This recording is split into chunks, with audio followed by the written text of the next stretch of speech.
Hello children, welcome to असा education. आज हम कर रहे हैं सोशल साइंस बुक ग्रेड 8 से, जो कि अभी नई बुक इंट्रोड्यूस हुई है, उससे chapter 3 the rise of the Marathas. ये जो चैप्टर है ये हमने 2 वीडियोस में बनाया है, तो इस वाले में हम आधा चैप्टर जो है वो कवर करेंगे। ये है हमारा फर्स्ट वीडियो। तो चलिए अपना चैप्टर शुरू करते हैं। तो आज हमारा ये जो थर्ड चैप्टर है ये है the rise of the Marathas. इसमें सबसे पहले आपको एक पैसेज दिया है। पैसेज किसने लिखा है? रामचंद्र पंत आमात्य, अग्निपात्र 1715 का। इस पैसेज को बेसिकली ये एक बहुत ही इंपॉर्टेंट और एडमिनिस्ट्रेटिव पॉलिटिकल ट्रीटीज थी, जो कि मराठा किंगडम में लिखी गई थी शिवाजी के टाइम के बाद। जो भी ये पैसेज दिया है इसका मेन मीनिंग ये है कि ये उस टाइम पे लिखी गई थी जब क्या कहते हैं शिवाजी का टाइम ओवर हो गया था। अगर इसका हिस्टोरिकल मीनिंग देखें तो मेन क्या था कि जो रामचंद्र पंत आमात्य थे वो एक तरीके से वार्न कर रहे थे मराठास को, और खासतौर से जो इंडियन रूलर्स थे इन जनरल उनको वार्न कर रहे थे जो यूरोपियन ट्रेडर्स थे उनके डेंजर के बारे में। वो ये समझ चुके थे कि जो यूरोपियंस हैं वो खाली मर्चेंट्स नहीं हैं बल्कि कॉलोनियल पावर्स हैं जो एक तरीके से डिस्गाइज में है। उनका मेन जो एडवाइस था वो ये था कि चाहे आप यूरोपियंस के ट्रेड को कंट्रोल करें, उनकी मिलिट्री पावर को रिस्ट्रिक्ट करें, और खास तौर से कोशिश करें कि वो फोर्ट जो है वो ऐसी बिल्डिंग्स ना बनाएं, नहीं तो आगे चल के क्या होगा, वो खुद रूलर्स बन जाएंगे। और शायद उनकी ये बात सच भी हुई, क्योंकि मिड 18th सेंचुरी तक आते आते जो इंग्लिश और फ्रेंच थे वो पॉलिटिकल पावर्स में कन्वर्ट हो गए और उन्होंने लड़ाइयाँ लड़ी और अल्टीमेटली कॉलोनियल रूल जो है वो स्टैब्लिश हो गया। तो अब यहाँ पर जो पैसेज दिया है अगर उसको हम लोग सिंप्लीफाई करें तो मेन ये है कि यहाँ उन्होंने हैट वेयरर्स जो हैं उनको कहा है, जो यूरोपियंस हैं उनको वो जो है हैट वेयरर्स के तौर पे रेफर कर रहे हैं। तो उन्होंने ये कहा कि जो 17th और 18th सेंचुरी के टाइम पर ये जो यूरोपियन ट्रेडर्स थे इसमें कौन कौन थे? पोर्तुगीज थे, इंग्लिश थे, डच थे, फ्रेंच थे और डेन्स थे। ये सब इंडिया जो आए थे ये ट्रेड करने के उससे आए थे, मर्चेंट्स की फॉर्म में आए थे। और कहाँ से आए थे? कोस्टल पोर्ट से, जैसे कि गोवा है, सूरत है, मद्रास है, पौंडीचेरी है। पर अभी तक हमारे यहाँ जैसी ट्रेडिंग होती थी, चाहे इंडियंस हो, अरब हो और बाकी एशियन ट्रेडर्स हो, उनकी ट्रेडिंग होती थी कि वो सिंपली जो है गुड्स को एक्सचेंज करते थे। लेकिन ये उन मर्चेंट्स जैसे नहीं थे। इनके अपने कहीं ना कहीं कुछ पॉलिटिकल और मिलिट्री एम्बिशंस थे। इनका मेन एम क्या था? ये चाहते थे कि हम जो है यहाँ पर परमानेंटली सेटल हो जाएं और अपने पावर बेस बना लें। उनके जो मोटिव्स थे वो बेसिकली क्या थे? पूरी तरह से कमर्शियल थे। वो चाहते थे कि हम अपनी इस लैंड में एंटर करने के बाद पॉलिटिकल कंट्रोल कर लें, यानी टेरिटरी जो है वो ज़्यादा से ज़्यादा एक्सपेंड कर लें, और साथ ही साथ ट्रेड के अलोंग अपने जो धर्म का प्रचार है वो करें, जिससे हम उनको कन्वर्ट करा सकें क्रिश्चियनिटी में। यूरोपियंस का क्या था कि उनके पास बहुत ही ज़्यादा ना एडवांस नेवल पावर थी और उनके पास जो है सुपीरियर गन पाउडर वेपन्स थे, जिसके कारण उन्हें जो है एक तरीके से मिलिट्री जो एडवांटेज होती है इंडियन रूलर्स के ऊपर वो मिल रही थी। बहुत ही ज़्यादा एग्रेसिव थे और कंट्रोल करना उन्हें बहुत मुश्किल था। आमात्य जो हैं वो उनकी ये जो प्रेजेंस थी उसको वार्न कर रहे थे कि इनकी जो प्रेजेंस है इसको पूरी तरीके से रेगुलेट करिए, कंट्रोल करिए, इनको मत अलाउ करिए कि ये जो है अपने किलाबंदी शुरू कर दें या वेयर हाउसेस बनाएं, अपने स्ट्रॉन्ग होल्ड्स बनाएं, नहीं तो क्या होगा, इनका जो पॉलिटिकल कंट्रोल है वो एक्सपैंड हो जाएगा।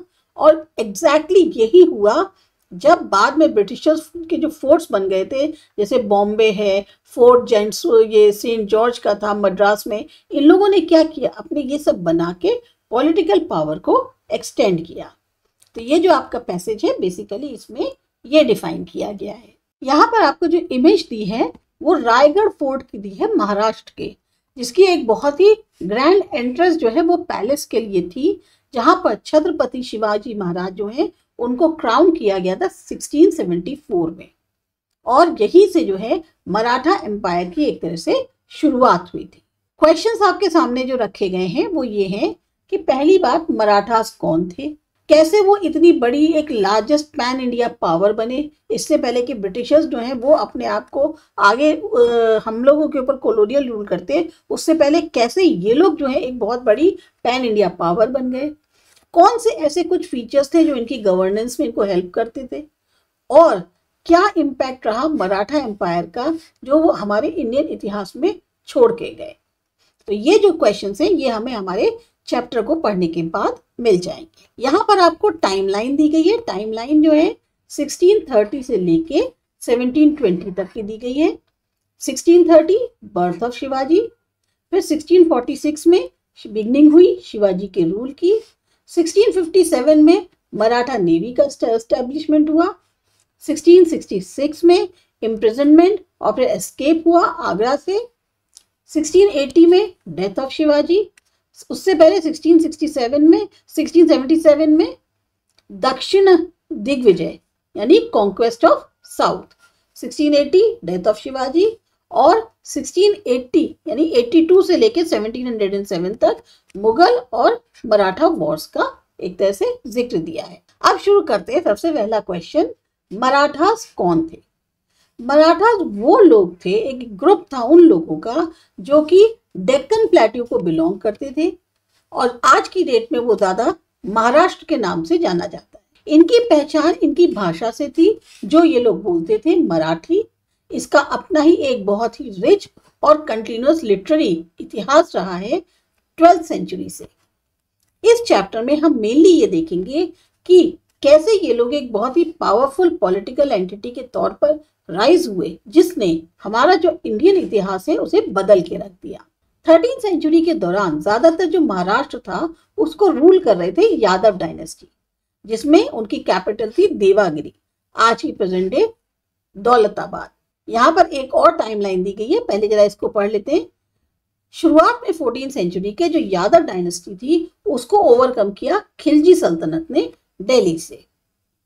इन सब पॉलिटिकल चेंजेस के बीच जो कल्चरल ट्रेडिशंस थे वो भी लगातार चल रहे थे, खास तौर से भक्ति से रिलेटेड, यानी कि जो आप डिवाइन या जो पर्टिकुलर देवी देवता है उनके प्रति आपकी जो भक्ति होती है, एक विश्वास होता है। 7th और 17th सेंचुरी के बीच में स्पिरिचुअल यानी आध्यात्मिक एक अपलिफ्टमेंट के लिए जो सेंट्स होते हैं, सीकर्स होते हैं अलग अलग पार्ट से इंडिया के, उन्होंने भक्ति का मार्ग जो है वो चुना, क्योंकि वो क्या चाहते थे कि खाली जो है एक जो एक्सटर्नल रिचुअलिज्म होता है या एक्सटर्नल रिचुअल होता है वो उस पर डिपेंड नहीं रहना चाहते थे, क्योंकि ऐसे में क्या था, उनको डायरेक्ट, सिंपल और एक बहुत ही इंक्लूसिव तौर पे स्पिरिचुअल पास मिल रहा था, जो चाहे इंडियंस या इंडिविजुअल्स हो या सोसाइटी हो, दोनों को ही अपलिफ्ट कर सकता था। ये जो सेंट्स थे ये अलग अलग सेक्शन से आ रहे थे सोसाइटी के।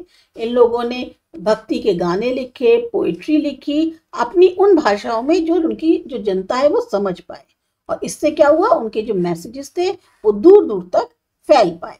अब यहाँ आपको एक एक्टिविटी दी है कि आपने भक्ति टर्म सुना है, इसका मतलब आप क्या समझते हो?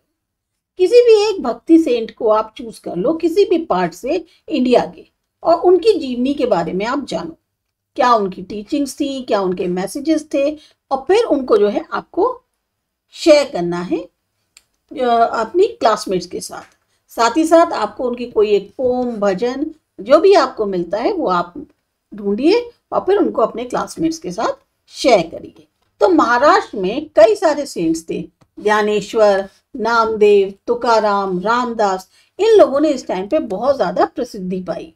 इन्होंने जो बहुत ही इंपॉर्टेंट टेक्स्ट थे जैसे उपनिषद थे, भगवत गीता थी, उसको मराठी में ट्रांसलेट किया, और उससे क्या हुआ, उन लोग की जो ये जो उपनिषद में या भगवत गीता में जो भी नॉलेज है उसको पब्लिक तक पहुंचाया कि वो लोग भी इस चीज को पढ़ पाए। कुछ ने जो है सोशल ऑर्गेनाइजेशन पे और पॉलिटिकल अवेयरनेस पर फोकस किया, जैसे कि हमारे सिख गुरु करते हैं। नतीजा क्या हुआ, सोसाइटी की एक सॉलिड कल्चरल फाउंडेशन जो है वो बनी, नींव जो है उसकी मजबूत हुई, जिसने बाद में मराठास को बहुत हेल्प करी ऑर्गेनाइज करने के लिए एक पॉलिटिकल पावर के रूप में। 17th सेंचुरी तक कुछ मराठा चीफ जो हैं उन्होंने कोशिश करी कि वो जो है एक सोवरेनिटी जो है उसको स्टैब्लिश कर लें, पर वो सफल नहीं हो पाए।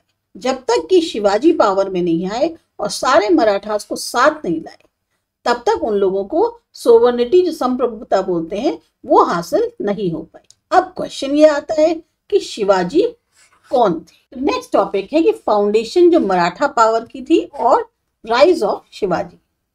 तो क्वेश्चन क्या था हमारा कि शिवाजी कौन थे। 1630 में शिवाजी का जो जन्म है वो भोसले परिवार में शाहजी और जीजाबाई के यहाँ हुआ। इस समय शाहजी जो हैं वो डेक्कन सल्तनत को सर्व कर रहे थे और ज्यादातर अपने परिवार से दूर रहते थे। इसी समय उनकी जागीर जो कि पुणे में थी, शिवाजी जो हैं वो बड़े हो रहे थे। जीजाबाई जो है उनको पूरा एक तरह से उनका ध्यान रखती थी और कुछ उनके साथ ट्रस्टेड ऐसे ऑफिशियल्स थे जो पूरी तरह से उनकी सहायता कर रहे थे वैल्यूज गेन कराने में, एक अच्छी शिक्षा हासिल करने में। अगेन यहाँ वर्ड आया जागीर। जागीर क्या है यहाँ देख सकते हैं। जागीर एक ऐसी लैंड का पीस होता है जो कि आइदर किंग या रूलर के द्वारा किसी को दिया जाता है। कहने को वो चाहे किसी नोबल को हो या सोल्जर को। ये होता है उनकी सर्विस के रिवॉर्ड के बदले में। जैसे उनको एक रिवॉर्ड दिया गया है उनकी सर्विस की बदले में, तो ये उनको एक लैंड का पीस दिया जाता है। अब जिस इंसान को जागीर मिल जाती है वो टैक्स कलेक्ट कर सकता है लैंड से, उस मनी का यूज कर सकता है अपनी जरूरतों को पूरा करने के लिए, और जब किंग को जरूरत हो तब उसकी सहायता कर सकता है। तो ये होता है टर्म जागीर। इस समय जो पुणे रीजन था वो बहुत ज्यादा डेक्कन सुल्तान्स के जो बीच में एक आपस में लड़ाई चल रही थी, जिनको मेनली मराठा सर्व कर रहे थे, वो बहुत ज्यादा अफेक्ट कर रहा था। और इससे क्या हो रहा था, जो आम जनता थी उसको बहुत ज्यादा कठिनाइयों का सामना करना पड़ रहा था। शिवाजी जो हैं जब सिर्फ 16 साल के थे तो उन्होंने मिलिट्री कैंपेन लॉन्च किया। सबसे पहले उन्होंने अपनी जो होल्ड थी पुणे रीजन के ऊपर उसको कंसोलिडेट यानी इकट्ठा किया। कैसे इकट्ठा किया, उन्होंने जो भी नेग्लेक्टेड, जिसके ऊपर ध्यान भी नहीं देते थे, जिनमें कोई रहता नहीं था, उन फोर्ट्स को उन्होंने कैप्चर किया, कब्जा किया उनके ऊपर, और फिर अपने जो डिफेंस थे यानी जो अपनी मिलिट्री थी उसको मजबूत किया। उनका जो विजन था सोवरेन किंगडम का या जो स्वराज्य का, वो और दिन पर दिन सालों सालों बढ़ता गया। इससे क्या हुआ, उनकी पॉलिटिकल, इकोनॉमिक और कल्चरल जो एक पहलू थे वो भी और धीमे धीमे एक्सपैंड होने लग गए, और जिसके बारे में और डिटेल में हम अपने इस चैप्टर के अंदर पढ़ेंगे। अब यहाँ आप देख सकते हैं 3.6 में एक इमेज दी हुई है। ये है सिंधु दुर्ग फोर्ट की, जो कि महाराष्ट्र गोवा बॉर्डर के पास है, और ये उन बहुत सारे नेवल जो फोर्टिफिकेशंस थे जो कि मराठास ने बनवाए थे उनमें से एक है। शिवाजी का जो किंगडम था वो बहुत जल्द ही एक्सपेंड हो गया इंडिया के वेस्ट कोस्ट तक, और उनकी जो पहुंच थी, जो भी कोस्टल रीजन्स के रिसोर्सेज होते हैं उन तक उन्होंने अपनी पहुंच बना ली, उनको सिक्योर कर लिया, और जो उनको ऐसा लगता था कि हमें अपनी एक नेवी को एस्टैब्लिश करने के लिए इनकी जरूरत पड़ेगी, उन सारे रिसोर्सेज को कोस्टल रीजन के इन्होंने सिक्योर कर लिया। ये उस टाइम के लिए देखा जाए तो बहुत बड़ा एक क्रांतिकारी कदम था। अगर कंपेयर करें तो जो बीजापुर सल्तनत थी, जिसको कि आदिल शाही डायनेस्टी रूल कर रही थी, उन्होंने क्या किया था, मर्चेंट शिप्स मेंटेन किए, पर उनके पास जो है एक फुल टाइम नेवल फोर्स नहीं थी जो उनके कोस्ट को प्रोटेक्ट कर सके। यहाँ तक कि जो मुगल एम्पायर थी उनकी भी जो नेवी का यूज था वो बहुत ही सीमित था। तो मराठा नेवी जो है उस टाइम पे उसका जन्म हुआ, और जिसने जो है जो वो कर रहे थे उससे उनको जो है एक लेजेंडरी वो मिल गया कि मतलब वो अब सबसे बड़े उस टाइम पे हो गए थे, क्योंकि उनके टाइम पे ही नेवी जो है वो थोड़ा सा ज्यादा स्ट्रांग हो गई थी। अपने लोगों को पावरफुल एनिमीज से बचाने के लिए शिवाजी ने जो है एक गॉरिल्ला वॉरफेयर की जो टैक्टिक थी उसको अपनाया, जिसमें क्या होता था, छोटे छोटे ग्रुप्स जो हैं लोगों के, वो एक बहुत ही फोकस तरीके से, स्पीडली, सरप्राइजिंगली, और जिनको जानकारी हो उस एरिया की, वो जो है उनका इस्तेमाल करते थे ताकि बड़ी बड़ी आर्मीज को डिफीट कर पाए। उनकी जो सक्सेस थी उससे क्या हुआ, जो बीजापुर की सल्तनत थी वो नाराज हो गई। अब उनको उनका गुस्सा एक तरह से झेलना पड़ा, और उन्होंने इसके लिए जो वेटरन जनरल अफजल खान थे उनको भेजा शिवाजी से लड़ने के लिए। अब शिवाजी जो उनके जो एडवाइजर्स थे उन्होंने क्या किया कि अफजल खान को कन्विंस कर लिया कि तुम हमसे मिलो। 1-on-1 मीटिंग कहाँ पर होगी? प्रतापगढ़ फोर्ट में, जहां बहुत ज्यादा घना जंगल है, उसके बीच में जो है हम यहाँ पर आपसे मिलेंगे। शिवाजी ने क्या किया? अफजल खान को मार दिया और मराठास जो कि माउंटेन्स में छिपे हुए थे वो जो है खान की जो आर्मी थी उसका उन्होंने एक तरह से रास्ता जो है वो देख लिया था कि खान की आर्मी किधर से आ रही है। बस उन्होंने गरिल्ला अटैक से उनको और उनकी आर्मी को एक तरह से खत्म कर दिया। अब यहाँ एक सोचने की बात करी जाएगी है कि अगर आप टाइम ट्रैवल कर सकें और शिवाजी से मिल सकें तो आप उनसे 3 क्वेश्चंस कौन से पूछेंगे और क्यों पूछेंगे? बहुत ही इंटरेस्टिंग क्वेश्चन है कि आप सोचिए आपके मन में क्या सवाल आएंगे। उनकी गोरिल्ला टैक्टिक्स जो थी और किस तरीके से उन्होंने क्या सोचा, किस तरीके से उन्होंने अपनी नेवी तैयार करी, बहुत सारे क्वेश्चंस हैं। आपके मन में क्या क्वेश्चंस आएंगे? अब यहाँ एक दिया हुआ है वाघ नख। ये एक बहुत ही छोटा सा वेपन है जो कि टाइगर होता है उसके पंजे जैसा है और इसका इस्तेमाल किया था शिवाजी ने अफजल खान को मारने के लिए जब उनकी आपस में बहुत ज्यादा एक क्लोज फाइट हो रही थी। दूसरी एक्टिविटी क्या दी है कि आपको ये फाइंड आउट करना है ज्यादा से ज्यादा गोरिल्ला वॉरफेयर के बारे में। कौन सी और कंट्रीज हैं इन दुनिया में जो इस मेथड को अडॉप्ट करती हैं? ज्योग्राफिकल एडवांटेजेस जो हैं कौन सी हैं जो इसमें खास तौर से यूज करी जाती? चाहे तो ग्रुप में भी रहकर इनके बारे में ढूंढ सकते हैं। इसके बाद क्या हुआ? जो मुगल नोबलमैन थे शाइस्ता खान, उन्होंने शिवाजी की जो टेरिटरीज थी उनके ऊपर अटैक कर दिया बहुत बड़ी आर्मी के साथ 3 साल के लिए। अब सिर्फ कुछ सोल्जर्स के साथ शिवाजी ने रेड डाली शाइस्ता खान के कैंप में रात में। खान जो है बहुत मुश्किल से उस रेड से जो है बच पाए, जिसमें उनकी कुछ फिंगर्स चली गई और फिर वो जो है महाराष्ट्र को एक तरह से छोड़कर चले गए। ये जो एक बहुत ही डेयरिंग रेड थी ये रिजेंबल करती है आज की जो मॉडर्न डे सर्जिकल स्ट्राइक हम कहते हैं, जो हमारे यहाँ आजकल होती है वो है सर्जिकल स्ट्राइक। अब सर्जिकल स्ट्राइक क्या होती है? सर्जिकल स्ट्राइक एक ऐसा मिलिट्री अटैक है जो सिर्फ और सिर्फ डैमेज करता है एक पर्टिकुलर टारगेट, जिसमें कोशिश ये होती है कि किसी और भी कम से कम भी जो है बाकी लोग या इंफ्रास्ट्रक्चर का कोई भी डैमेज ना हो। तो ये जो हमारी आज की सर्जिकल स्ट्राइक है उस टाइम पे उनकी एक रेड थी। शिवाजी ने बदला लेने के लिए, क्योंकि उनके ऊपर लगातार 3 साल से अटैक हो रहे थे, शिवाजी ने सूरत पे हमला किया। सूरत एक बहुत ही वेल्दी पोर्ट था, सिटी मुगल एम्पायर की, आज के प्रेजेंट डे गुजरात में है। यहाँ से इन्हें बहुत सारा ट्रेजर मिला, लगभग 1 करोड़ की कीमत का, और उस जमाने के लिए 1 करोड़ रुपए बहुत बड़ी रकम थी। पर इन्होंने एक चीज का ध्यान रखा, इन्होंने किसी भी रिलीजियस प्लेस पर अटैक नहीं किया। यहाँ तक कि जो मोहनदास पारिक एक चैरिटेबल इंसान थे उनके घर के ऊपर भी इन्होंने कोई हमला नहीं किया। फिर इन्होंने सूरत पर अगेन हमला किया कुछ सालों के बाद। अब ये जो घटनाएं थी इतनी फेमस हो गई कि लंदन गैजेट जो कि एक इंग्लिश न्यूज़पेपर था उस समय का, उसमें भी ये बात छपी। और खास तौर से ये एक तरह से शिवाजी का मैसेज था, किसके लिए? सारे यूरोपियन डिप्लोमेटिक एजेंट्स जो सूरत में थे उनके लिए, कि हम जो है आपसे इमीडिएट प्रेजेंस डिमांड कर रहे हैं पैसे की फॉर्म में, लेकिन अगर आपने हमें नहीं दिए तो बदले में अब आप सोच सकते हैं कि आपके शहर को बर्बाद कर देंगे। अब ये जो सूरत का अटैक था वो क्या था? एक इंसल्ट थी, बहुत बड़ी इंसल्ट। किसके लिए? Prestige Mughal empire. भाई आपके शान में आपके सूरत पे अटैक हो रहा है, ये बहुत बड़ा इंसल्ट था। तो औरंगजेब ने क्या किया? जयसिंह को भेजा। जयसिंह जो है एक बहुत ही अलग राजपूत जनरल थे और वो मतलब अच्छे जाने माने राजपूत जनरल थे। वो शिवाजी को हराने के लिए गए। उनके अगेंस्ट शिवाजी ने अपनी हार स्वीकार कर ली पुरंदर फोर्ट पे, जो कि पुणे के पास है, और फिर एक संधि करी उनसे कि उन्हें अपना एक बड़ा हिस्सा जो है राज्य का वो देना पड़ेगा और उनके जो सन संभाजी हैं वो मुगल सर्विस करेंगे। शिवाजी को जयसिंह ने मना लिया कि तुम मुगल फोर्ट जो है उसको विजिट करो आगरा में, जहां उनको सामने खड़ा किया गया औरंगजेब के और एक मुगल जनरल के जिसको कि उन्होंने पहले कभी हराया था। एक तरह से गुस्सा आ गया उन्हें और वो कोर्ट से बाहर चले गए, जिसको देखते हुए औरंगजेब ने उन्हें हाउस अरेस्ट कर दिया। अब इससे बचने के लिए शिवाजी ने फिर एक स्ट्रैटेजी निकाली।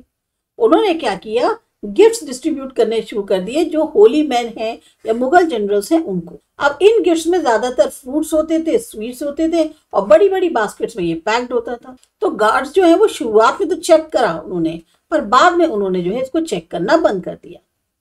इस चीज को देखते हुए शिवाजी और जो उनके लड़के थे संभाजी, उन्होंने अपने आप को उसके अंदर छुपाया बास्केट्स के और वहां से निकल भागे। औरंगजेब उसके बाद शिवाजी को कभी भी पकड़ नहीं पाए। यहाँ आप देख सकते हैं एक कोर्ट सीन है जिसमें शिवाजी जो है अपने थ्रोन पर बैठे हुए हैं और विजिटर्स से मिल रहे हैं। कुछ सालों बाद 1674 में शिवाजी को जो है एक तरह से गद्दी पर नवाजा गया, जिसमें पूरे मंत्रोच्चारण के साथ। ये हुआ उनका जो पहाड़ पे बहुत ही मजबूत किला था रायगढ़ का, वहां पर इनको जो है राजगद्दी मिली। उनको एक राजा बना दिया गया, तो उनका जो टाइटल हो गया श्री राजा शिवा छत्रपति।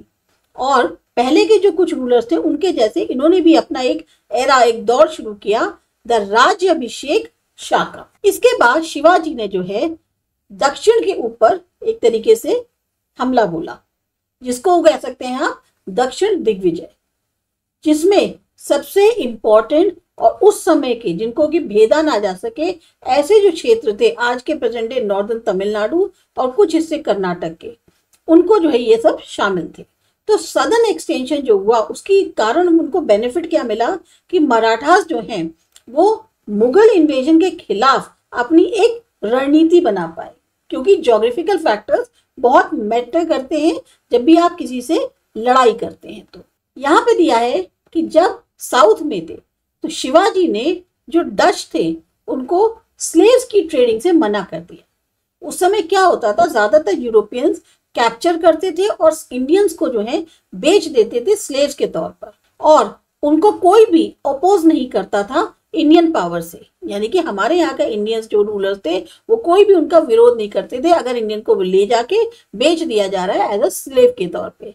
पर जब शिवाजी आ गए तो उसके बाद ये चीज नहीं हुई, क्योंकि उनकी नजर में उनकी प्रजा के साथ इस तरीके का जो एक एक्शन हो रहा था कि उनको बेचा जा रहा है, वो उनके लिए बहुत बड़ी चिंता का विषय था। यहाँ पर आप देख सकते हैं ये शिवाजी के किंगडम के बारे में दिखाया गया है। लगभग 1680 में की बात है, शिवाजी का पूरा किंगडम बताया गया है, कहाँ कहाँ तक उन्होंने एक्सपेंशन की। पर जब उनकी उम्र 50 साल की थी तो वो बीमार पड़े और उसमें उनकी लाइफ जो है वो खत्म हो गई।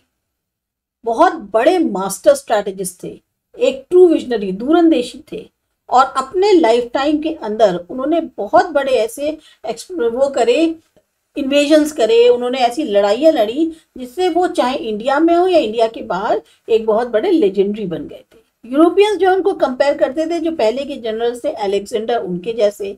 इसी तरह से जो बुंदेला प्रिंस थे छत्रसाल, वो शिवाजी के स्ट्रगल से इतने ज्यादा इंस्पायर्ड थे कि उन्होंने अपना एक खुद का इंडिपेंडेंट किंगडम बुंदेलखंड का क्रिएट किया, जो कि आज के उत्तर प्रदेश और मध्य प्रदेश के बीच में है। फेमस हिंदी पोएट भूषण वो खास तौर से महाराष्ट्र आए शिवाजी से मिलने के लिए, और उनके फिर प्रेज में उन्होंने पोएम्स लिखी, जो आज की डेट में भी उसमें से कुछ ऐसी हैं जो बहुत फेमस हैं। एक्टिविटी आपके लिए है कि आपको शिवाजी की लाइफ से एक घटना को चुनना है अपने क्लासमेट्स की मदद से, और फिर उसका एक प्ले के तौर पे उसको स्टेज पे आपको परफॉर्म करना है। नेक्स्ट टॉपिक आता है द मराठास आफ्टर शिवाजी। शिवाजी के दो लड़के थे, संभाजी और राजा राम। शिवाजी की डेथ के बाद संभाजी जो है वो छत्रपति बने। उस टाइम पे मुगल्स जो है अपना पूरा कंट्रोल चाह रहे थे डेक्कन पे, लेकिन उसमें सबसे बड़ी जो बाधा बन रहे थे वो थे मराठास। औरंगजेब ने जो है डेक्कन पर चढ़ाई करी और इस टाइम उन्होंने बीजापुर और गोलकोंडा दोनों सल्तनत को हथिया लिया, यानी आदिलशाही सल्तनत और कुतुबशाही। फिर उन्होंने संभाजी को पकड़ लिया और बहुत ज्यादा ब्रूटली उसको जो है टॉर्चर किया, फाइनली उनको मार दिया। इसके बाद उन्होंने रायगढ़ पर हम कब्जा किया, जो कि उस टाइम पे मराठा की कैपिटल थी। संभाजी के बाद राजा राम जो है वो छत्रपति बने और वो जिंजी भाग गए, जो आज की डेट में तमिलनाडु में है। इस तरह से मुगल मराठा वॉर जो थी ये पूरे साउथ इंडिया में फैल गई। जो मराठास थे उन्होंने बहुत ही लॉयल तरीके से अपने किले को बचाने की कोशिश की, और यहाँ तक कहा जाए तो उनका जो है मुगल्स के साथ जो भी बैटल्स हुई, स्किर्मिशेस यानी कि जो छोटी छोटी बैटल्स हुई, उसमें उन्होंने अपने आप को सुपीरियर ही शो किया।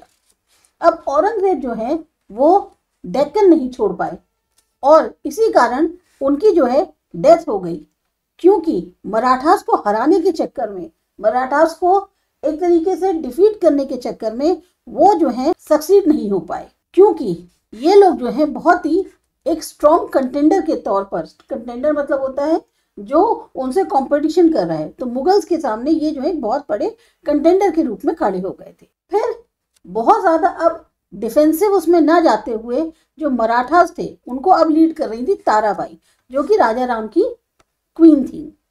उन्होंने काफी ज्यादा घुसपैठ करी मुगल टेरिटरीज में और बहुत बड़े हिस्से पे जो है अपने कब्जा कर लिया, क्योंकि अब उन्हें बचा नहीं रहे थे, उन्होंने खुद जाके जो है हमला किया और कब्जा कर लिया। ये जो तेजी से एक्सपेंशन हुआ, इसमें मराठास जो हैं उन्होंने अपने अंदर भी बहुत ज्यादा स्ट्रक्चरल तौर पे बदलाव। अब जो सेंट्रलाइज स्टेट था शिवाजी के टाइम से, अब वो जो है ज्यादा डिसेंट्रलाइज स्ट्रक्चर जो है वो हो गया। बहुत ही कम ऐसा था कि वो जो है छत्रपति के अराउंड। अभी यहाँ क्या हुआ, चीफ्स जो थे उन्होंने पावर हथियानी शुरू कर दी थी। पहले क्या था, शिवाजी के टाइम पे सब चीजें सब शिवाजी के अलोंग थी, तो सब उनपे सबका कंट्रोल था, लेकिन उनके बाद से जो है अब चीफ जो है वो ज्यादा पावर गेन करने लग गए थे।